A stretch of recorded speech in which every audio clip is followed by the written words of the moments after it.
Les contaba que en lo que estoy trabajando es sobre todo investigación teórica, porque estoy tratando de responder una pregunta que les va a parecer una obviedad, pero la pregunta es, ¿qué es una terapia sistémica?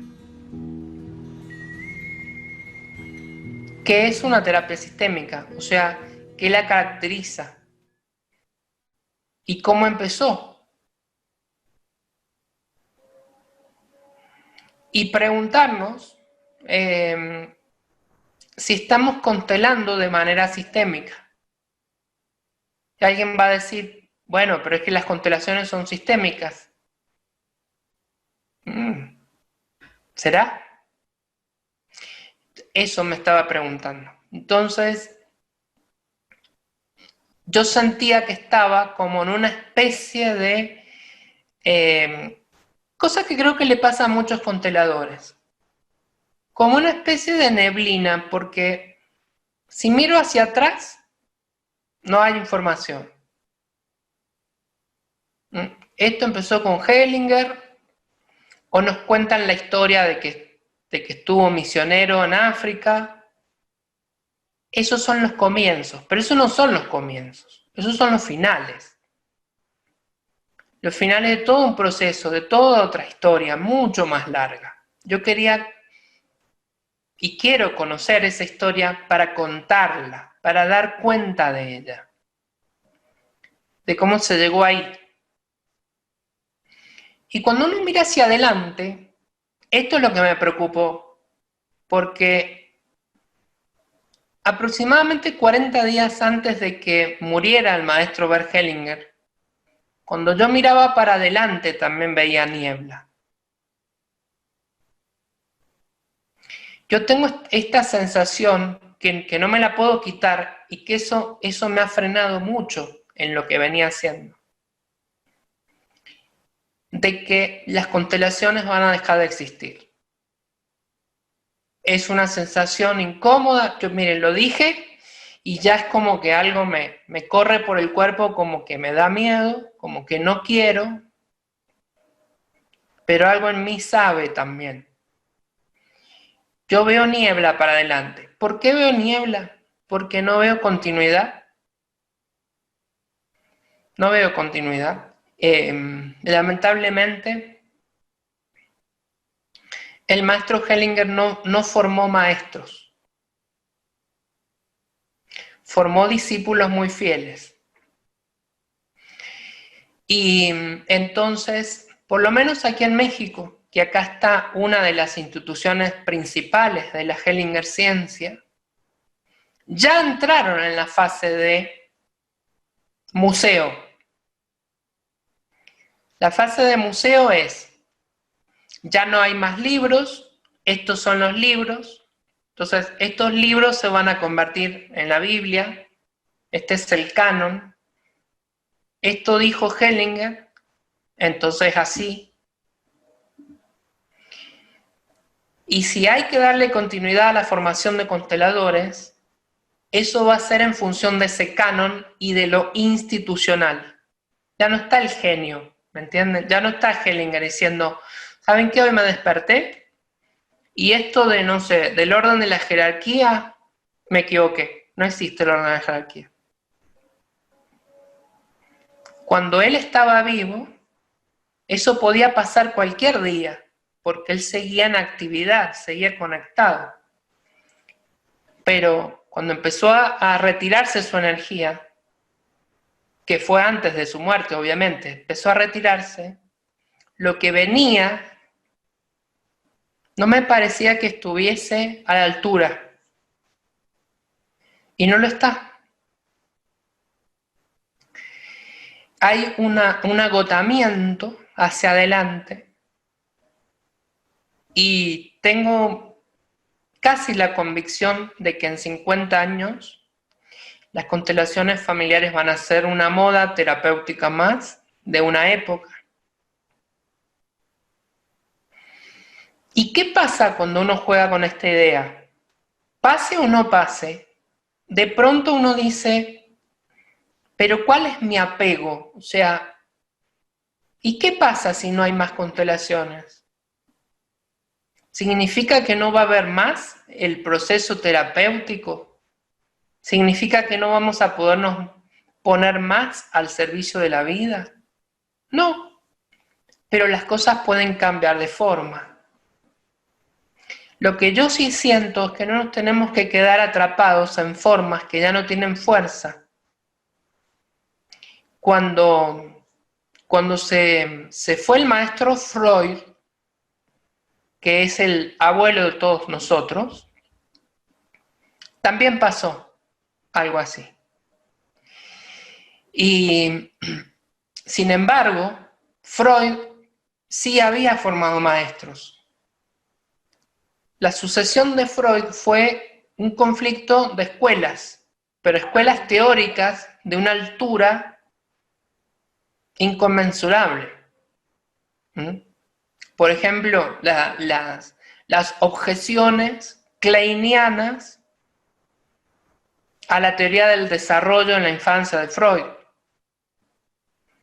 justificado en 4 tomos de 600 páginas cada uno. Eso no existe en constelaciones. Y cada libro que se publica de constelaciones es más mediocre que el anterior. Entonces me resulta muy preocupante eso. Y a partir de esas preocupaciones que me puse a estudiar para ver si yo puedo aportar alguna clase de marco teórico, conceptual, histórico, que diga, venimos de allá, y si sabemos de dónde venimos, a lo mejor podamos definir mejor hacia dónde vamos. Y no reinventar la rueda, porque a mí me pasó también que por una cuestión de juventud, de entusiasmo, o sea, yo dije, propongo estas técnicas y me funcionan y me parecen maravillosas, solo para descubrir mucho después que algún terapeuta en los años 50 lo había hecho.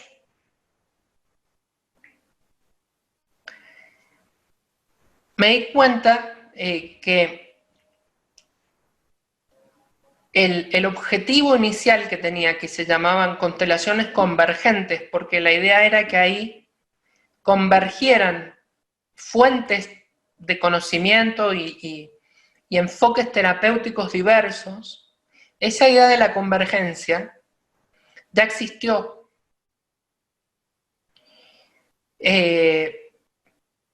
Y porque existió, me di cuenta que a lo mejor mi pequeño aporte podía no ser repetir la experiencia o insistir en esa experiencia, sino a lo mejor el aporte podía ir de la mano de no cometer los mismos errores. Creo que el sueño que yo tenía de joven de la convergencia lo llevó a la realidad el maestro Osho. Yo no sabía, pero una de las cosas que pude estudiar en los últimos meses fue el hervidero terapéutico que fue el ashram de Osho, y que esa fusión de todas las terapias en una ya se había intentado y se intentó en el ashram de Osho, en India, y también el tiempo que estuvieron en Estados Unidos, y después la segunda etapa después de que murió Osho, ¿no? Se intentó, y si yo tengo que decirles por los resultados después de 30, 40 años, si eso funcionó, lamentablemente no funcionó. No funcionó pasear a la gente de una cosa a la otra. En el ashram de Osho uno iba y entonces te hacían en la mañana terapia primal, a la tarde meditación, al otro día terapia kundalini, al otro día trabajo de contextos o de lo que se llamó antes grupos de encuentro, terapia de confrontación, esto, el otro, una ensalada y una maratón de cosas. Cuando yo decía, ¿qué pasa con ese barroquismo, ¿no? Porque es barroco, o sea, ¿necesita una persona estar en el centro de 100 abordajes terapéuticos que converjan en ella? Porque si eso pasa, es más como ir a entrenar a un gimnasio. O sea, tengo que ir y tengo que hacer toda esta rutina, pero de terapias. Y me hacen esto, el otro, los delfines, las barras, los cirios, los esto, lo otro.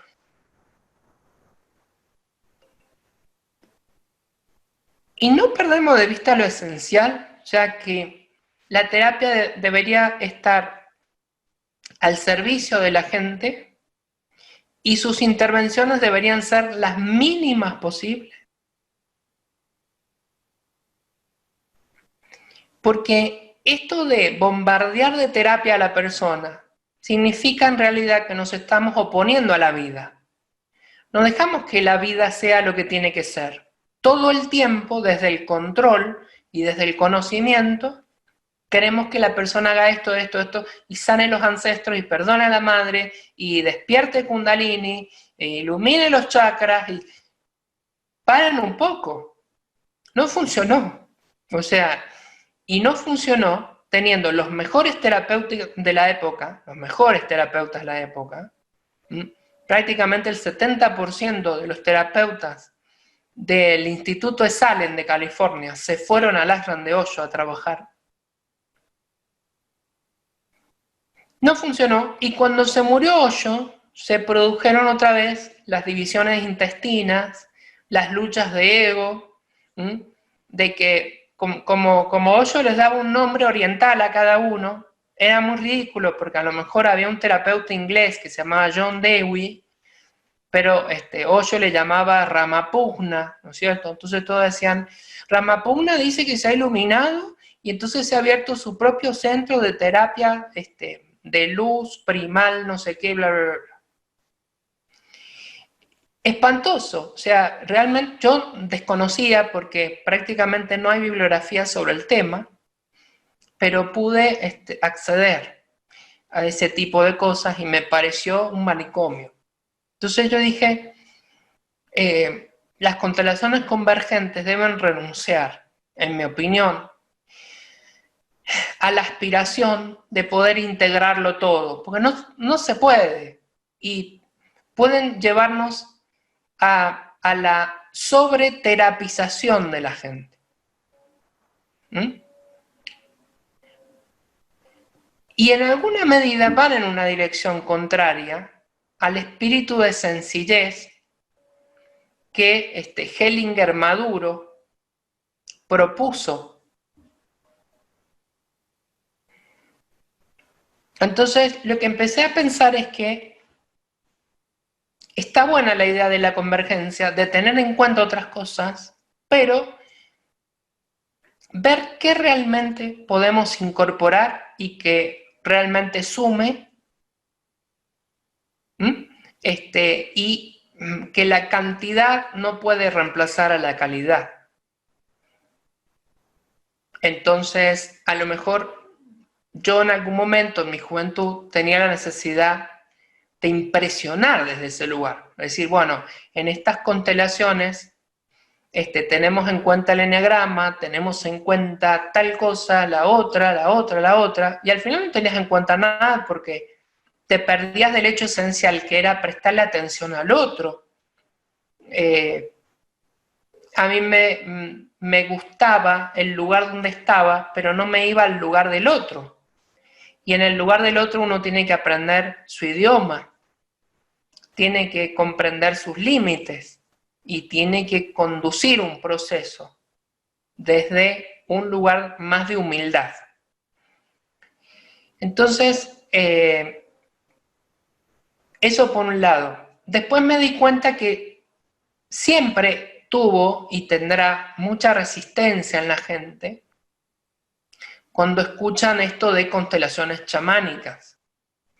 Es inevitable el prejuicio, es inevitable el desconocimiento, pero aún en personas que tienen algún conocimiento, he encontrado oposición, porque piensan que uno está tratando de sacar provecho de eso, de que uno es un charlatán y dice, bueno, si yo les mezclo constelaciones con chamanismo, a la gente le va a encantar y yo quiero vender, ¿no?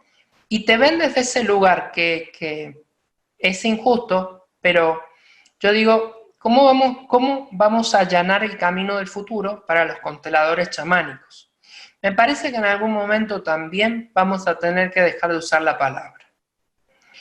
Entonces, he empezado yo a hablar más que nada de constelaciones convergentes y al mismo tiempo tener muy en claro que no quiero que sea una ensalada de cosas, que la gente termine más confundida que otra cosa.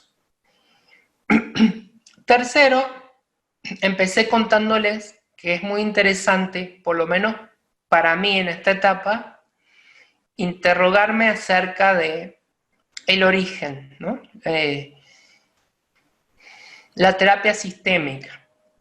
Y bueno, esto que voy a comentar seguramente lo podemos seguir hablando en otras ocasiones y quizás de lugar a agregarle alguna que otra clase a la formación para que esté más claro. Yo supe desde el día 1 que hice la formación que el gran precursor de las constelaciones familiares era Jacob Moreno y el psicodrama. Sigo bastante convencido de eso y sigo sintiendo cada vez más incómoda la pregunta, ¿por qué constelaciones y no psicodrama? Para responder esa pregunta hay que conocer cómo se trabaja en psicodrama, cómo se trabaja en constelaciones y ver los pros y los contras que tiene. Pero aunque ustedes no lo crean, la frontera que las separa no es muy alta ni muy sólida. Me di cuenta de que muchas veces hacemos psicodrama en constelaciones. Y me doy cuenta que los psicodramatistas, o los directores de psicodrama, algunos de ellos, eminencias, constelaban hace 40 años. Entonces, eso como que me empezó a tranquilizar, porque yo decía, y bueno, ¿y por qué esta necesidad, no? ¿Es esto o lo otro? Y me pareció que lo primero que era sencillo hacer converger eran las constelaciones con el psicodrama. En las constelaciones no deberíamos actuar y en el psicodrama se invita a la actuación. Esa es la diferencia única y esencial. Única. Pero el psicodrama es más amplio que las constelaciones, porque el director puede decir, hoy vamos a trabajar con improvisación, vacíos y sin actuación.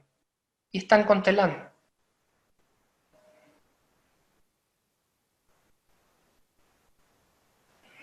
Pero entonces yo siento y sigo sintiendo que las constelaciones se pueden beneficiar mucho de herramientas que han sido mucho mejor pulidas y desarrolladas en el psicodrama. Por ejemplo, la intervención y, por ejemplo, el trabajo con los representantes que en psicodrama se llaman los yoes auxiliares. Pero Moreno, para hacer psicodrama, hizo una justificación teórica, inventó la sociometría.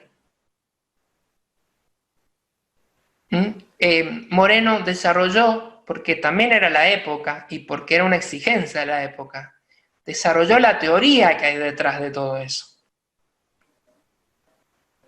Pero eso no pasa en constelaciones. En constelaciones teníamos la inspiración de una persona genial, genial como fue el maestro Hellinger, y nada más.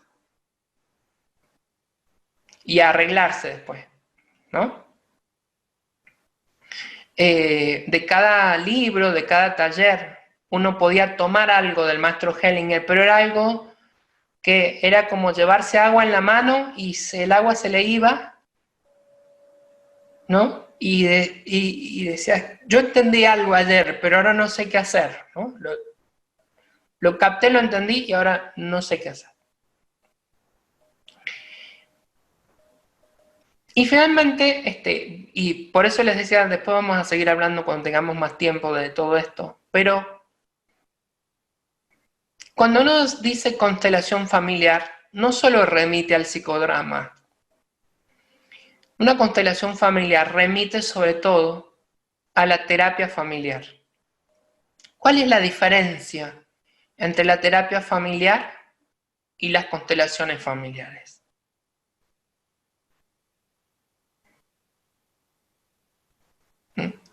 Y esa sí que es una pregunta mucho más complicada. Porque nos vamos a la historia de la psicoterapia y he encontrado un comienzo, si ustedes quieren. Un comienzo que me parece apasionante. Nos vamos al año 1942 y en esa historia no está Hellinger. En esa historia, en los primeros 25 años, el principal protagonista es Gregory Bateson. Bateson, yo no creo que nadie lo haya escuchado mencionar ni en un taller de constelaciones, ni en una formación de consteladores, ni en un libro de constelaciones familiares.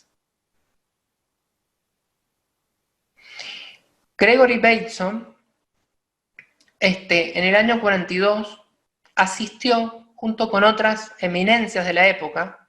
Cuando les digo eminencias, ya les voy a dar algunos nombres, a una serie de conferencias que fueron conocidas en la historia de la psicoterapia como las conferencias de Macy, porque se realizaban en la Fundación Macy,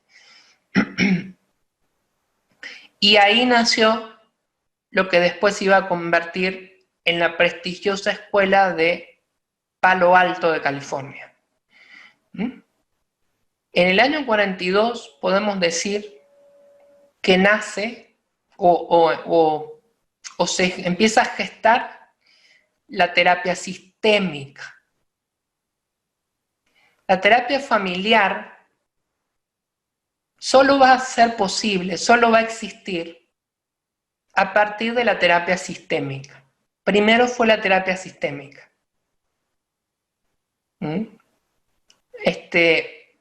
Porque la terapia familiar no es que una persona en el diván hable de su familia y yo trabaje con los temas familiares. La terapia familiar es que yo concibo a la familia como un sistema. Por eso primero hubo que abrirse, ¿no es cierto?, a la idea de una terapia sistémica. Pero no se crean que existió desde el principio de los tiempos. 1942, mayo de 1942, empezaron las famosas conferencias de Macy, donde estaba Gregory Bateson con su mujer. ¿Saben quién era la mujer? Margaret Mead, una prestigiosa antropóloga. Y para mí, Margaret Mead, ahora entiendo que es la bisabuela involuntaria de las constelaciones chamánicas. Pero es una larguísima historia. Margaret Mead, Gregory Bateson, que era también antropólogo, pero era un teórico también de la comunicación.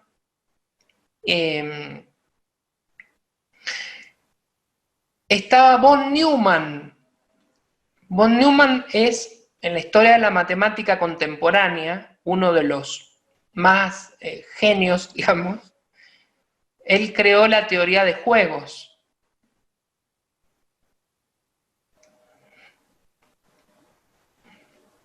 Y estaba, porque lo invitó Margaret Mead, un señor que se llamaba Milton Erickson. el creador de la hipnoterapia suave o hipnoterapia ericksoniana.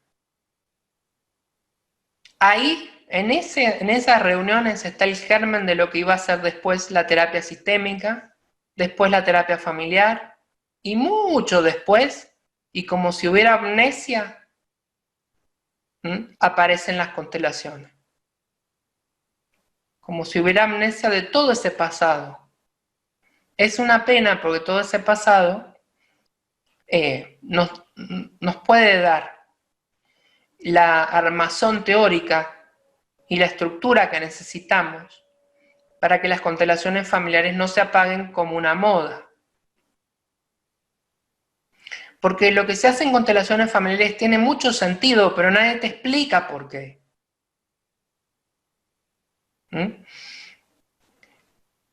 A esas reuniones de la Fundación Macy, a esas reuniones principalmente iban a escuchar la exposición que hacían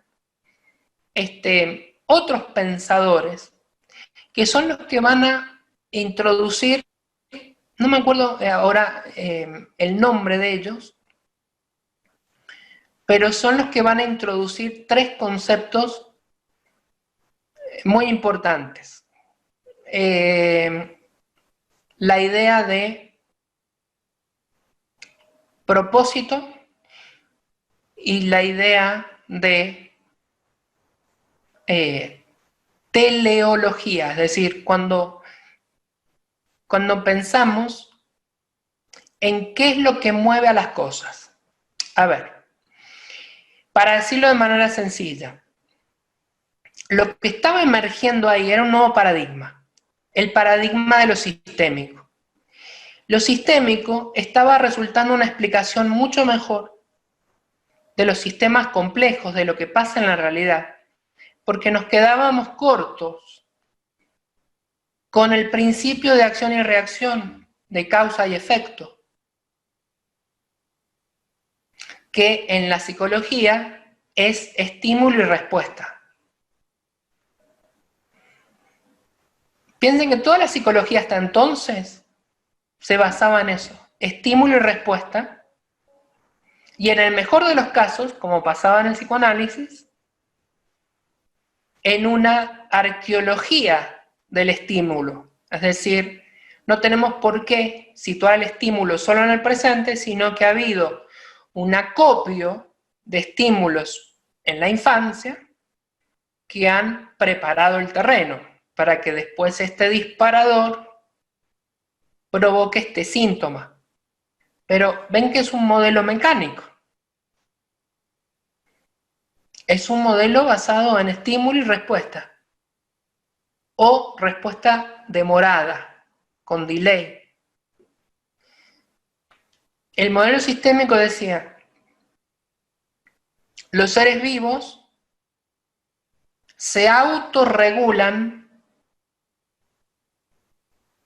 hay un propósito que orquesta las funciones que nos parecen, cuando las miramos separadas, nos parecen interacciones de estímulo y respuesta. Hay un propósito y hay una finalidad. Si nosotros comprendemos la finalidad, vamos a darnos cuenta de que los sistemas vivos se organizan y se conservan en el tiempo con una finalidad.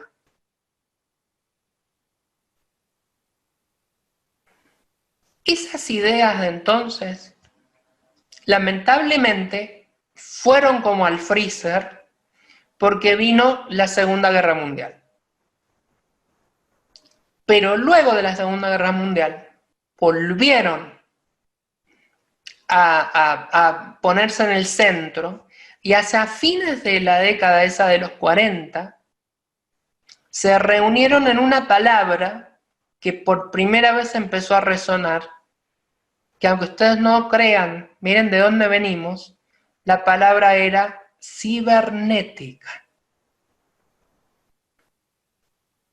Cibernética.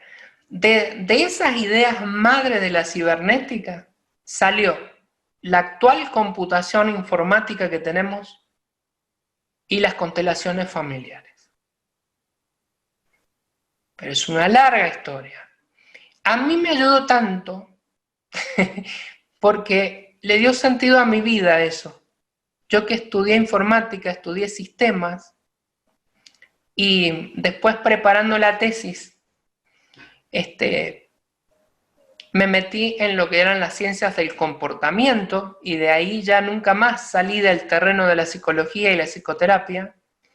Me di cuenta que el puente era natural, porque veníamos del mismo lugar. ¿Mm?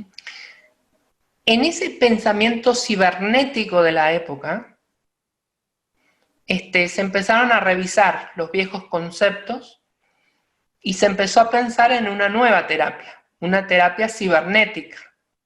¿Cómo sería una terapia cibernética? Una terapia que entendiera que una familia era un sistema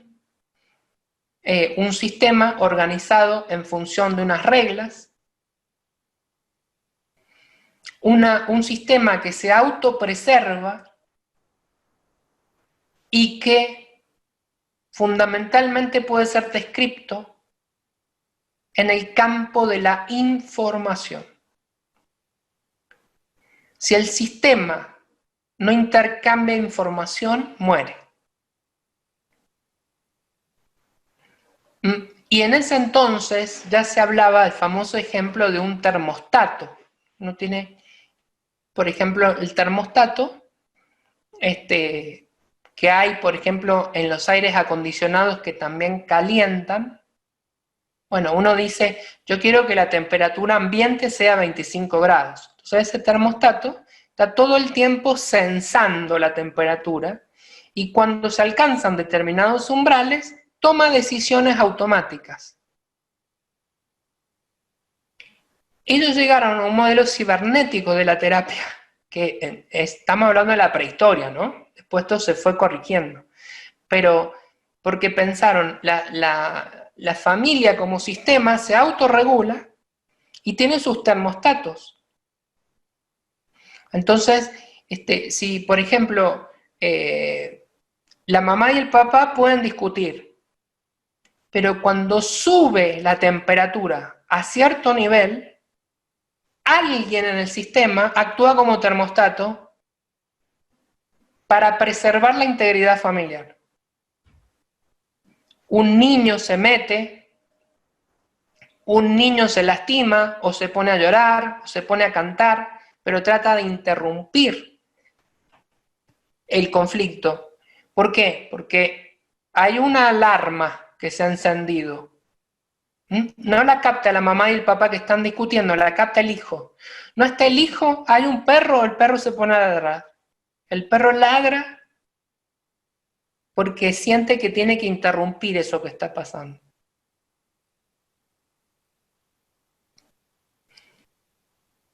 De acá, de estas ideas, van a salir muchas cosas. No lo voy a hablar hoy, pero Peirce va a tomar la idea de la autorregulación organísmica.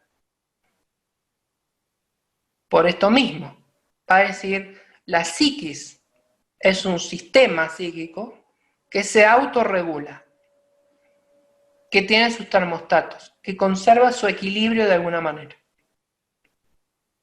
Y va a aparecer la palabra un tiempo después que va a explicar esto. La palabra es homeostasis. Homeostasis, la capacidad de los sistemas de autorregularse.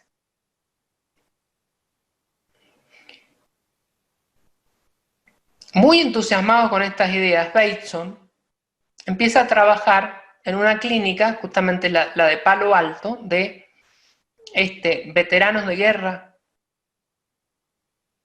y asesoraba en cosas que no tenían nada que ver. Por ejemplo, cómo se entrenan perros para ayudar a los ciegos. E incluso llegó a hacer un experimento con las nutrias. Es toda una historia de esa, muy, muy, muy graciosa. Pero de ahí, en Palo Alto es cuando vamos a dar el siguiente salto que nos acerca hacia las constelaciones, y es cuando Bateson empieza a interpretar lo que pasa en un sistema como explicarlo desde el punto de vista de la comunicación. Que me resuena mucho con lo que dijo Mabel, que había estado estudiando. Porque, bueno, hoy tenemos, por ejemplo, los medios y toda esta sobreabundancia de información de las redes sociales, y todo eso constituye un ecosistema. Es un ecosistema hecho de información, no es tangible, pero modela conductas. Y puede alterar nuestros termostatos, haciendo que nosotros modifiquemos completamente nuestro sentido de normalidad. O sea, si yo veo que en la calle están matando a golpes a alguien, yo voy a reaccionar. Pero puedo, poco a poco, la información circulante me puede poner en una nueva normalidad, donde lo normal sea que a alguien le estén pegando en la calle. Entonces, lo normal para mí va a ser no salir y no hacer nada. Entonces, en definitiva, y como también McLuhan después también va a hablar de esto, pero Foucault, o sea,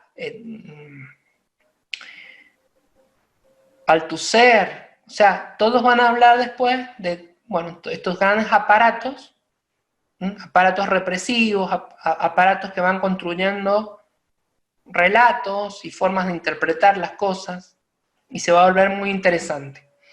Pero volviendo a lo nuestro, Bateson va a decir, bueno, este es un fenómeno comunicacional,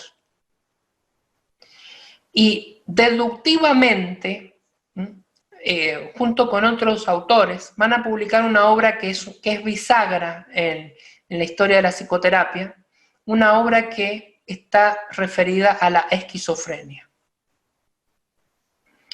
En esa obra de la esquizofrenia, Bateson va a proponer que la esquizofrenia no es una enfermedad orgánica, ni es una condición individual, sino que es producto de un problema comunicacional en la familia. Técnicamente, eso se va a conocer como la teoría del doble vínculo, que yo la he desarrollado ahí en Decodificación de la Psicología Normal, hablo un poco de eso, pero todavía está pendiente el módulo de esquizofrenia, donde la voy a explicar con todo detalle porque es muy compleja. Pero en esa época, fundamentalmente, Bateson estaba muy interesado por el problema de las paradojas. Las paradojas, una cosa son los mensajes, o sea, comunicación, ¿qué es? Intercambio de mensajes. Pero lo paradójico es una interrupción en la coherencia de los mensajes. Entonces la teoría del doble vínculo dice que el esquizofrénico se da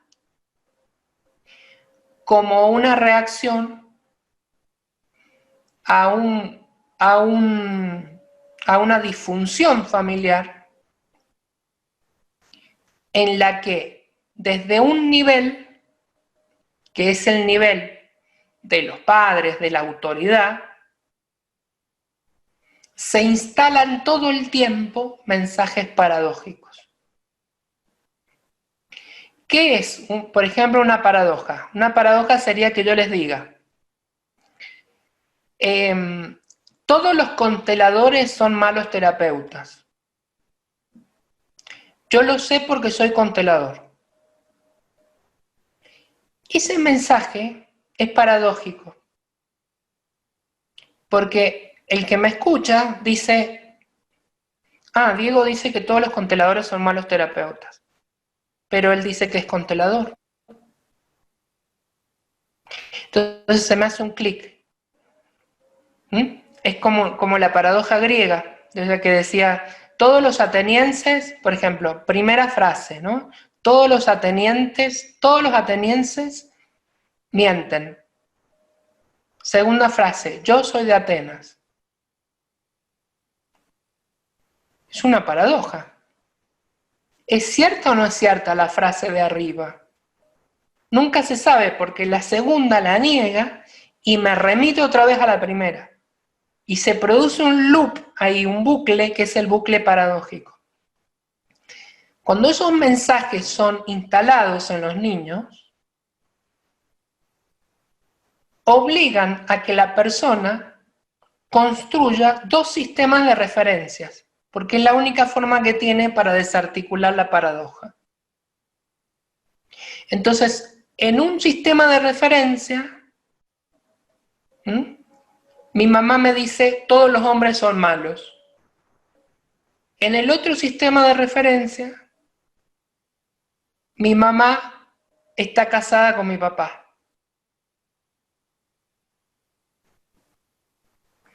Entonces el niño dice, ¿por qué mi mamá sigue junto a un hombre malo? ¿No? Entonces se producen como una autorreferencia paradójica y entonces lo que algunos hacen es escindir la interpretación de la realidad en dos sistemas de referencia que están en dos niveles disociados y eso va construyendo la intelección del esquizofrénico. Esta teoría no ha podido ser del todo comprobada, pero con modificaciones sí es cierta en algunos casos. Con modificaciones. Con el tiempo fue Jay Haley, que también perteneció a la escuela de Palo Alto, el que trabajó en la parte de trabajo de campo para comprobar si era cierta esta teoría de la esquizofrenia. Pero, y voy a dejar acá porque es mucho más largo todo lo que sigue, pero es muy grande, por eso les decía, estoy muy entusiasmado con esta investigación de los orígenes, a ver a dónde me lleva. Pero había otra manera de leer la tesis de Bateson sobre la esquizofrenia. Era la primera vez que pensábamos entonces que una persona padecía a su familia. Y entonces, trabajar sobre eso iba a ser terapia familiar. No trabajar con cada uno aislado, sino trabajar con la dinámica del sistema que había producido la esquizofrenia. Era la primera vez que salíamos por fin de el encerrón psicoanalítico en el yo, porque eso modelaba una forma de terapia que siempre estaba centrada en el individuo. Me traen al paciente y lo trato. Pero la terapia familiar empezó a decir, acá hay una familia que está funcionando mal y este es el emergente. Fuera en ese entonces cierto o no, realmente despertó el entusiasmo porque era una época en la que todo el mundo pareció despertarse a la importancia de la integración de las disciplinas, lo multidisciplinar. Entonces, uno se encontraba con escritos de esos pensadores donde había matemática, había economía, había psiquiatría, y eso fue un semillero intelectual muy fértil, que vino a concretarse en la escuela de Palo Alto, después en el Instituto de Salem, que ya va a ser más místico, pero en el Instituto de Salem, en el nacimiento de la terapia breve.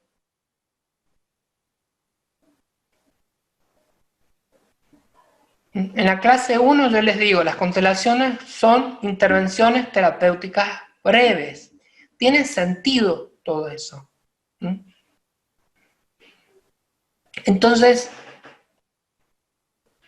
miren de dónde venimos. ¿Y por qué les decía que Margaret Mead era la bisabuela de las constelaciones chamánicas? Porque ella estableció correspondencia con Milton Erickson, el padre de la hipnoterapia ericksoniana, a raíz de que no sabía cómo dar cuenta de algo que ella llamaba el trance religioso en los indígenas de Bali, o sea, trances chamánicos. Y le preguntó a Erickson si tenía idea de qué podía hacer eso. Y Erickson, que era una autoridad en hipnosis, mantuvo una correspondencia extraordinaria con ella, hasta que Margaret Mead lo invita a esas conferencias y todos ellos se convierten en parte de esta historia que le va a dar nacimiento a la terapia familiar. Pero la tercera línea que hay que tener en cuenta también en esto es la que viene por la escuela de un filósofo norteamericano que se llamaba William James, conocido como el padre del pragmatismo. William James, que tiene una obra extraordinaria acerca de la experiencia religiosa, estaba completamente conmocionado por el fenómeno de la curación del alma. Él veía cómo sacerdotes cristianos curaban gente de palabra o con la imposición de manos, y él mismo se curó así. Entonces toda su racionalidad se puso a trabajar para dar cuenta de lo que ahí pasaba. Tratando de dar cuenta de lo que ahí pasaba, nace, con su discípulo que se llamaba John Dewey, nace una línea filosófica que se va a llamar el pragmatismo, pero que fundamentalmente propició la investigación filosófica en todos los campos. Y va a aparecer un antropólogo que se va a unir a lo que va a llamarse después la Escuela de Chicago. Yo sé que todo esto es como otra temporada de Netflix que nadie nos contó, pero está buena, ¿eh? La Escuela de Chicago, donde aparece un señor que se llama Edward Sapir. Edward Sapir era un antropólogo que estaba estudiando las lenguas indígenas de los nativos del norte de América. Y que encontró refugio y explicación en esta escuela de Chicago, que no es ni más ni menos que la escuela de la interacción simbólica. Este es el concepto. Ellos proponen la idea de que todo lo cultural es consenso y que la comunicación es un fenómeno en el que intercambiamos señales entre nosotros de todo tipo, verbales, corporales, etc. Nos entendemos, pero al entendernos entre nosotros, no es que estemos entendiendo una verdad que hay afuera, sino que estamos construyendo la verdad. Es una verdad de consenso. ¿Dónde leímos eso? En Don Juan. Cuando en Viaje a Ixtlán, Don Juan le dice, nunca entendiste nada, te tuve que matar a drogas por cabeza dura, y lo que te quería enseñar era parar el mundo. Parar el mundo es parar la descripción, es interrumpir el consenso. Entonces, la terapia familiar que se va a beneficiar de esta teoría de la interacción simbólica es la que va a ser la precursora o la abuela de la gran escuela de terapia familiar de Salvador Minuchin, que es el análisis estructural. Cuando hay algunos autores que proponen las constelaciones estructurales, están simplificando el análisis estructural de Minuchin, reinventando la rueda, o peor, adaptándola al conocimiento popular.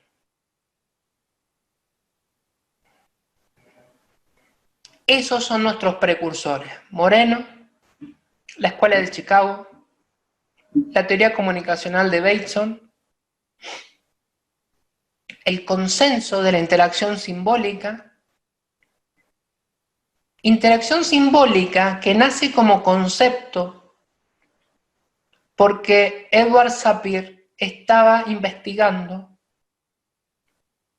las lenguas indígenas de los nativos de Norteamérica. Entonces me surgieron muchas puntas a mí para encontrarle un nuevo basamento a lo que proponemos hacer con las constelaciones chamánicas. En definitiva, el chamán es un experto en la manipulación del contexto, de las señas y de los símbolos. Que algunos de esas señas o esos símbolos son lo que don Juan llamaba hechos energéticos. No importa, pero podemos dar cuenta de ellos desde lo teórico si entendemos esto. Entonces me di cuenta de que una constelación chamánica funciona solo y sí solo en el campo. Paramos el mundo. Paramos la descripción, que es una descripción heredada, transgeneracional, construida por la familia, la paramos, la detenemos con eso que estamos haciendo. Esa es la magia que no podíamos explicar. Al interrumpir ese consenso, esa explicación, estamos sustituyéndola por otra. Y cuando construimos una imagen de solución, estamos haciendo hipnoterapia ericksoniana de campo con psicodrama.